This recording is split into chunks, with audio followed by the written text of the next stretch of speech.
नमस्कार मित्रांनो, तुम्हा सर्वांचं तुमच्याच यूट्यूब चॅनलवरती पुन्हा एकदा सहर्ष स्वागत। मित्रांनो, तुम्ही जर चॅनलवरती नवीन असाल तर चॅनलला सबस्क्राईब करा। नीट पेपर फुटीच्या मुद्द्यात दिल्लीत मोठे आंदोलन जंतर मंतर सुरू आहे। संसदेवर मोठा मोर्चा काढण्यात आला, ज्यामुळे हे आंदोलन अधिक चिखळले। पोलिसांनी आंदोलकांवर लाठीचार्ज केला, त्यानंतर पोलिसांवरही हल्ले करण्यात आले। केंद्रीय शिक्षण मंत्री धर्मेंद्र प्रधान यांच्या राजीनाम्यावर आंदोलक ठाम आहेत। देशभरातून विद्यार्थी या आंदोलनात सहभागी झालेत।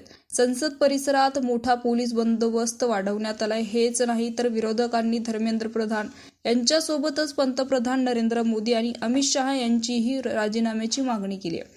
धर्मेंद्र प्रधान यांच्या राजीनाम्याची मागणी जोर धरत असतानाच सरकारकडून याबाबत काही ठोस कारवाई करण्यात आला नसल्याचा त्यांनी आरोप केलाय।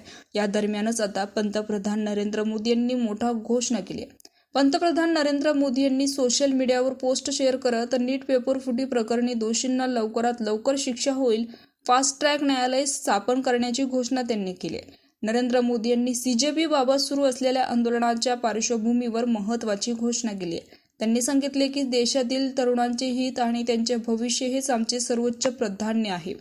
आपल्या तरुणांचे कल्याण आणि त्यांचे भविष्य यापैकी अधिक काही महत्त्वाचं नाही। प्रश्नपत्रिका फुटण्याच्या सर्व प्रकरणांमध्ये कठोर शिक्षा केली जाईल। खटल्याचा जलद निकालासाठी फास्ट ट्रॅक न्यायालयाची तरतूद केली जाईल। संबंधित विभागाने आवश्यक ती कारवाई करावी अशी सूचना त्यांनी दिली आहे। तर विद्यार्थ्यांसाठी सरकारकडून हा मोठा निर्णय घेण्यात आलाय।